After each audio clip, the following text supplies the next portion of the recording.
Hey everyone. Today I'm joined by Chris Droney. Chris is currently Chief Operating Officer at Milo's Iced Tea with previous senior leadership roles at Mars, Keurig, Heinz, and more. Chris, thank you so much for joining me. Thanks for having me, Sam. I guess a good place to kick things off. Could you just tell me a little bit about yourself and your career journey?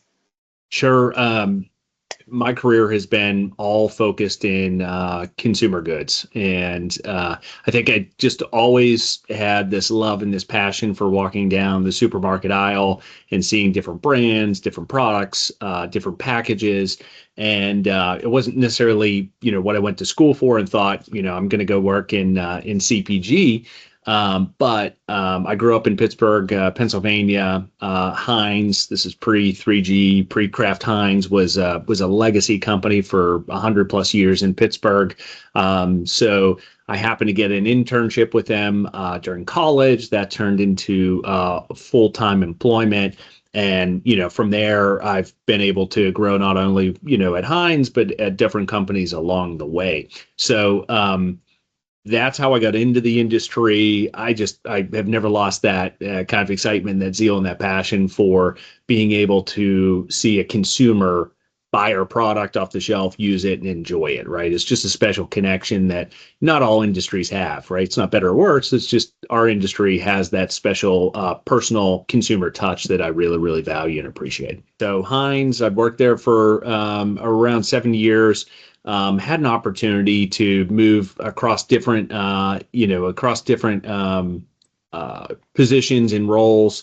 Was site-based with the Ore-Ida potato business, worked in corporate and sourcing, contract manufacturing, in the supply chain PMO. So a lot of great experience there. Heinz, for those who are listening and are CPG followers, was purchased by 3G in 2013. I stayed for about a year after that. Really interesting business model, huge emphasis on cost and efficiency, which every company needs to do, but may have made some of the cuts a little too far. And so I stayed for about a year, and then at that point, went to work for one of my former leaders at Heinz, who had gone to Keurig Green Mountain. So this is before Keurig Dr. Pepper today. Had a great run there. Got to work in a high growth business, where $1 billion+ business was doubling every couple of years. And from there, that was bought by JAB out of Europe. So the acquisition streak continued. And then I actually took my corporate sabbatical, I call it. I went and we moved back from Vermont at the time to Pittsburgh. I had a young child, our first child at the time, wanted to be back closer to home, and helped run and sell the family business, non-food. And then I got back into the food business about 18 months later, working for a private equity held company, a Portco, called Noni's Foods, bakery company. Great experience, learned that model, learned the speed, appreciation for, running lean and more of a mid-sized company. And did that for about 4 years, had an opportunity to join Mars and work on their high growth food companies. Fantastic company, large privately held business, and was honestly really enjoying it, Sam. And I got a call from Milo's Tea, and I'm kind of embarrassed to say I didn't know much about the brand at the time. I had seen it on shelf, but being from more of the Northeast in the U.S., Milo's stronghold at the time was in the Southeast. So I didn't have a great appreciation until I got on the phone with our CEO. So Milo's is a third generation family held business. And it was founded in Birmingham, Alabama in 1946. So it's nearly 80 years old, but the business really hasn't been in its current form of a retail tea and lemonade business, for the past 20 years. So first gen had started a hamburger stand in Birmingham. Second gen had franchised it and run a large restaurant operation. They sold those assets and that business in the early 2000s, and they had a very small and kind of fledgling retail tea business. And at that point, they kind of doubled down and said, let's give this a go. And second gen to third gen, Trisha being third gen, have just put the gas pedal down. And over the last 10 years, we have doubled in size 3.5 times. We're now the largest refrigerated tea manufacturer and seller in the U.S. So 4 out of every 10 refrigerated tea units is Milo's. It's been an immense growth curve. And obviously, when you grow that quickly, scaling your operations, scaling your people capabilities, scaling everything across the business becomes a real challenge and a real opportunity and a lot of fun. So I've been fortunate to be part of that journey for the last few years. And I'm really glad I landed where I did. And these mid-sized companies that are really scaling quickly, I found is what I love and enjoy. Oh, amazing. Thank you so much for the overview. And yeah, really, really interesting seeing the different types of companies, the different environments, and then, to where you are today. Could you tell me, throughout your career, what was some of the advice that you personally were given by your mentors that helped shape where you are now?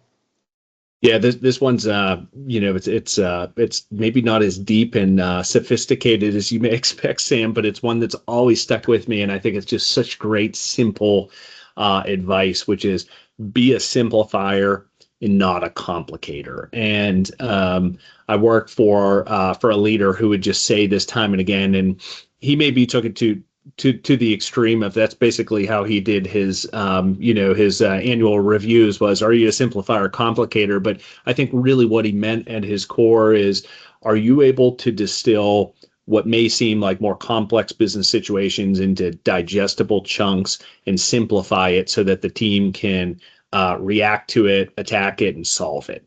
And that's a superpower. And when you can simplify more complex or sophisticated situations or business issues, what you can do is you can generate buy-in because people understand it, right? And you can talk to the entire organization, whether it's supply chain or operations, whether it's an hourly or a salaried associate, or the broader enterprise, to help them understand the issues that we're facing, help them understand what we need from a resource perspective to solve for them, and then to generate the momentum and the buy-in and the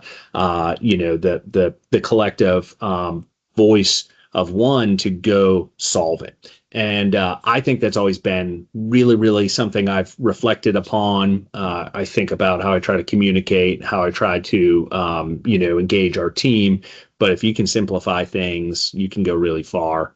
And just one other that I think is really, really important is do hard things, go after the hard things. I think back to, and I don't think I was being necessarily strategic about it. I think I was just innate of, and probably ignorance when you're young and bright-eyed and bushy-tailed is, I had opportunities to do some really difficult things, difficult business problems or opportunities as I like to look at them.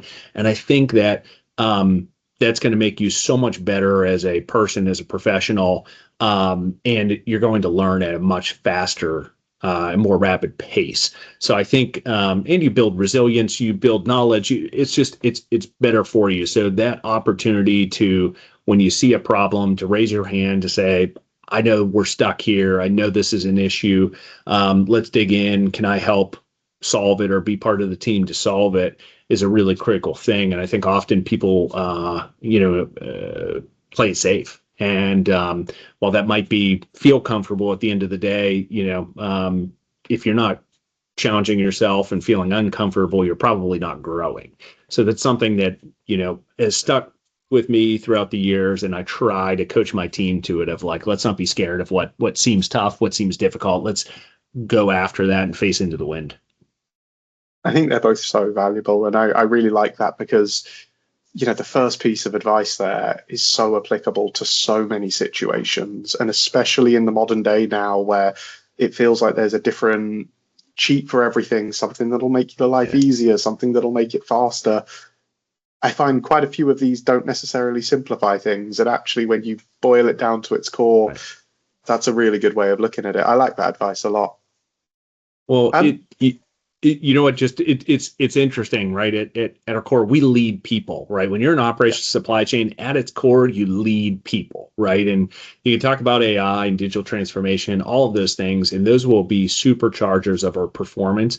But it's people at the core of what we do, and if you can't connect, you can't communicate, you can't simplify, you can't gain consensus and build momentum against something, you're really going to struggle to be successful. So I think that's just something that you have to keep coming back to, right? It's not about process. It's not about tools and technology. Those come after you get the right people in the right seats with the right capabilities. Then you start to layer on the right process, the right tools and tech. And that's how you build overall enterprise capability and organizational capability as a whole. But it's again, we lose sight of that sometimes and we want to complicate things. It's really people at its core. And I think, that ties quite nicely into my next question, which is around, there is a lot going on at the moment. There's a lot of transformation. There's a lot of new things that people are looking at. Yeah. As supply chain transforms and as all these new things come in, what do you personally think is the most important skill that supply chain leaders should be looking to develop and looking to focus on? I don't want to be repetitive, but it's people leadership, right? Like, so at its core, how you connect with people, how you motivate people, how you understand how and help them understand how what they do day to day contributes to the functional performance, and then the organization or enterprise performance as a whole is key. So I know, from having worked in much larger businesses, cascading of goals, kind of the OGSM framework of how do you connect each and everybody's contributions and deliverables to the organizations are great. For an organization like ours, we have 4 manufacturing sites. We have about 1,000 associates. I'm able to spend more time on the floor in our sites with our people is just absolutely critical. So teaching my team and our extended leadership team and helping support their growth around how do you gain consensus, how do you build, a value set, and then what beliefs do we have, and then therefore what behaviors do we expect is absolutely critical. So those are there for sure. Add on to that, obviously, what are you doing from a best-in-class process and then tools and technology perspective? It matters, no doubt about it. But I think, again, you come back to it. If you can understand people, connect with people, motivate people, and gain consensus and build momentum, you're going to be ahead of the game, because often it's that engagement piece with people that is missing in an organization. So we really focus on engagement. That's what it is at its most basic level. I think it circles back to what you said before. Supply chain at its core, it's a people-driven job. You are a people leader. A lot of the time, you're more than half of the headcount of the organization. And if you can't lead that, all the rest becomes a little bit irrelevant sometimes. So no, really good perspective. Taking a bit of a pivot, you've worked in a lot of different ownership structures. Obviously, at the moment, third generation family owned. You've worked for listed businesses. You've worked through a lot of different environments. I always like to ask people that have spent a tenure in private equity how they found that. And I know with Noni's Food, you went in for a number of years. How did you find that transition across into private equity, and what did you learn from that? I was really glad. So right prior to that, I did the family business. I took my corporate sabbatical, as I like to call it, and helped my parents, who were second gen. So therefore, I was third gen in a small family business. Roughly 30 employees, about $10 million in revenue, so manageable size. But I remember coming in from having done business at Keurig, where I had worked on not just North American business, but international business. And I thought I knew a lot, Sam, like I really did, right? And it was such a humbling experience. I remember sitting in the parking lot after the first day and thinking, like, my goodness, what did I get myself into? Because you specialize in big businesses, right? You may know supply chain, you may know you may not even know supply chain, you may know planning or sourcing or manufacturing or logistics. So it was a super humbling experience. But the reason I'm bringing that up is I think that was critical for preparing me to go into PE, because when you go into PE, the depth of knowledge you need to have and the breadth of knowledge you need to have is entirely different. And then you layer on the speed. I think it has that reputation, but it's true, right? You're moving very quickly. You have a much shorter time horizon for which you're looking to drive change and drive results and outcomes. It's just a different environment. I think for those who like speed, autonomy, accountability, great place. If you like to be on cruise control in a larger organization, probably not the right spot for you.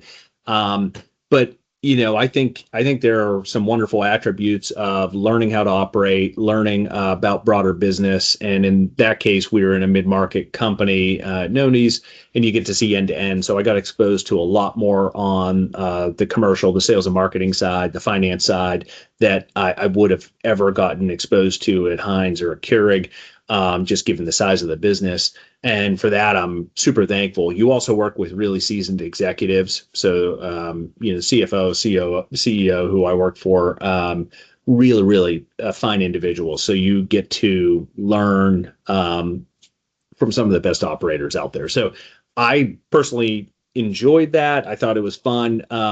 You can have a different value set, frankly, because it's the outcome and the expectations are different. So when I got to Milo's, I felt like I had the speed, the autonomy, the accountability of that world, but with a much different time horizon, because we're a generational business, not looking for the quick exit, right? In the quick buck. So, to each their own. There's nothing wrong with that model. I just feel like I landed in the right spot at Milo's because, it's the best of both worlds.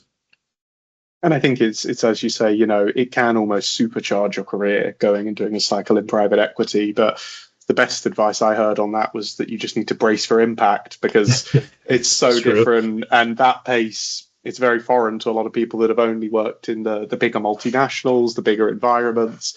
Yeah. But it can get you, as you say, to where you are today, working at a similar pace, but obviously very different outcome, very different mission, and very different ownership. It the best way I could describe it is when you're in a larger company, you look around you. When you get to like a mid-market private equity, look in the mirror, because that's your team at the end of the day, right? Like you just have a lot more limited resources. Typically, right, they run very, very lean, so you have to be more dynamic, more agile, and not agile just from working style, but you mentally agile. You have to be, and then leadership agile, right? Because again, based upon the time horizon you're looking at, you're not talking to your team about next 10 years or 20 years. You're talking about the next year, 2 years, 5 years, depending upon where you are in the turn. So that's it's just a change. And again, I think it's great for people who want to go into it, but it is vastly different than working in a multinational. And again, not the training ground that you can get in a multinational. And that was the benefit I had at Heinz and Keurig, is I feel like I got the best training and development that I could ever ask for. Amazing. One question I always like to ask everyone that I talk to: what advice would you give to someone who is just starting out their career in supply chain? Yeah, so I touched on one earlier, which is do hard things, right? So when you see an opportunity, we call them stucks at Milo. You're stuck, you've got an issue.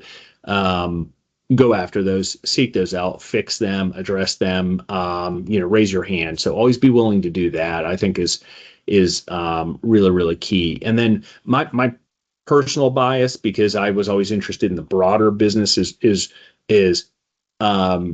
and I had a mentor one time tell me, he said, you're probably going to learn like 80% of the role within the first 2 years you're in that role or that function.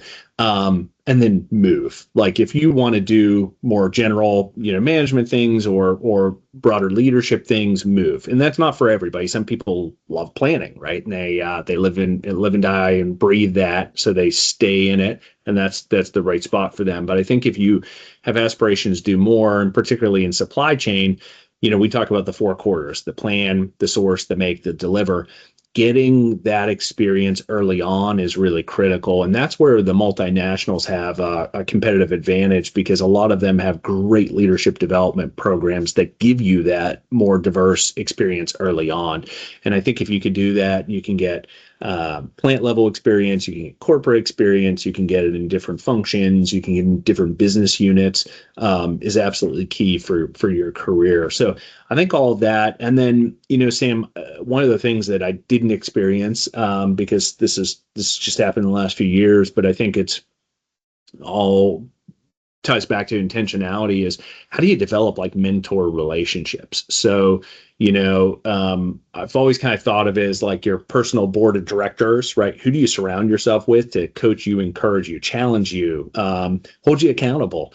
And that's probably so much harder today, given it's remote and you don't just have the impromptu, informal water cooler talk. But I think seeking those out and figuring out who do you want to surround yourself with and how do you approach them and get them to invest in you as well is really, really key. And I wish I had a secret formula for that, but I think it's putting yourself out there. I think if you raise your hand for the tough assignments, leaders recognize that and notice it. And I think you just ask as well. Like I'm always appreciative and always willing to help team members and associates on our team. If they reach out and they want to have a one-on-one, the answer is always yes, because we're invested in their development. That makes our team better as a whole. So I think those are the simple things that I would suggest to do early in the career and to help supercharge opportunities and potential in the out years.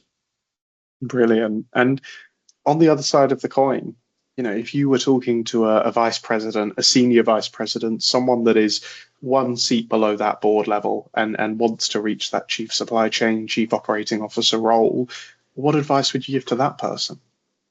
Yeah, it's a great question.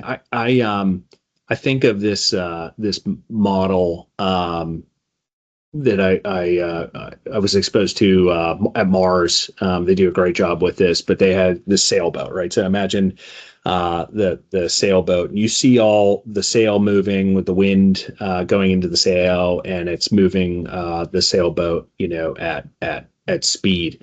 And that's kind of what you deliver, right? Like you can see it, its performance, its results, its outcomes. What's not seen is the keel below the water line that keeps the boat stable, and it helps it steer and it helps it turn. And that's the how. And I think thinking through not just what you deliver, but how you deliver it is absolutely key. And because it's a reflection of who you are, that's your values, that's your beliefs, your behaviors. So we talk a lot about within our team about the VBB, so values, beliefs, behavior. And I'll give you an example. Milo's one of our team values is agility. So, okay, that's a value.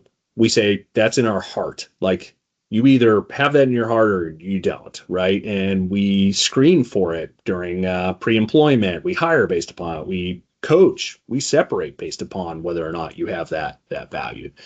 But then you have to talk about, is it something you actually believe? So you can turn it into words, so it's agility in your heart.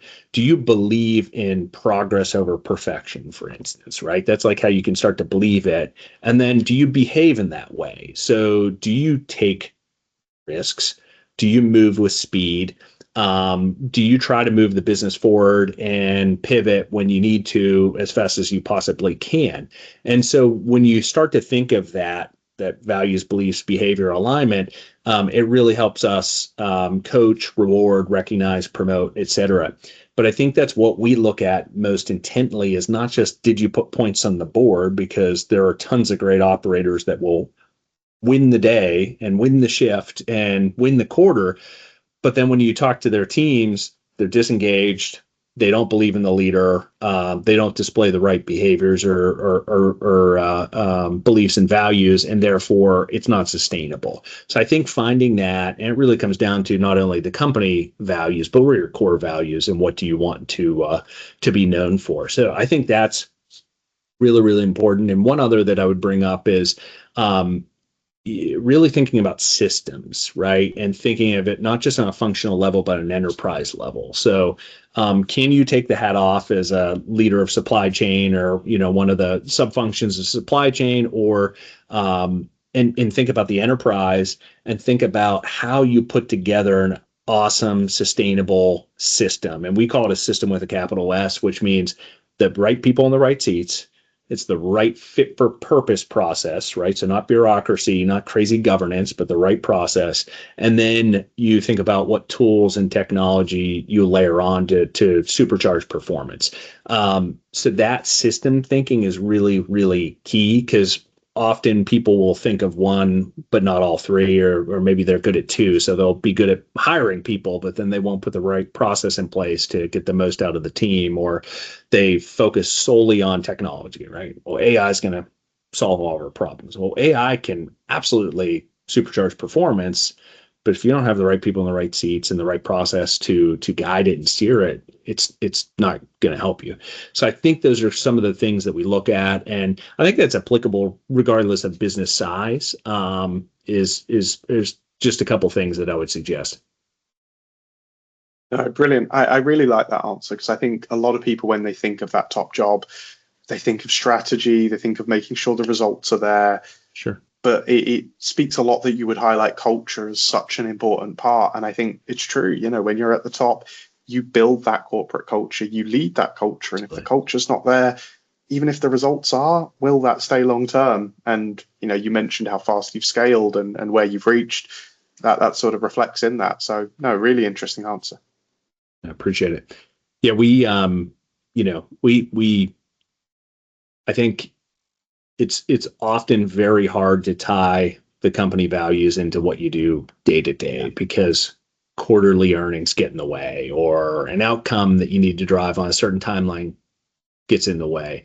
So what I've seen and what I've learned is that, privately held businesses have a little more flexibility, and then, family held businesses, based upon what the value set of the family is, can provide a lot more flexibility on that. So again, I talk time horizons a lot. You can have a bad day, a bad week, bad month. But at the end of the day, are you making progress against what we want to do from a third gen, a fourth gen, beyond then perspective? And are we building a better business at its core, right? So performance matters. Trust me, we manage and hold people accountable just like any other business, but we really focus on, if the what and the how are in alignment, you're going to continue to get the results no matter what, right? It's not always linear. It's going to be, up and down at times. But if you are taking positive steps, you have the right people displaying the right beliefs and behaviors, it's amazing what you can get done. And again, I come back to engagement. We measure that every single quarter. We do a net promoter score for our employees. So we ask every single associate in our company, would you recommend Milo's as a place to work to family and friends? And our score is consistently multiples higher than industry average. And I think it's that focus on the individual, on being people first, really caring about how we show up for them, that goes a long way. And again, harder as the business gets bigger. It's been a challenge for us going from just being based in Alabama to operating across 3 different states and 4 sites. But it's a good reminder for us to always come back to our core values and what's most important. And when you do that, it just pays dividends. It's an investment in the future, is what it really is. Amazing. Look, Chris, thank you so much for joining me. I think there's some really, really valuable advice in there. And yeah, Thanks, I really Sam. appreciate you taking the time. Thanks for having me, Sam. Appreciate it. And if you're in the U.S., please try Milo's. You will never buy another tea or lemonade again. So thanks again, Sam. You'll have to ship some over to me. No, thank you very much. We will get it over there. Thanks, Sam. Thank you. All right. See ya.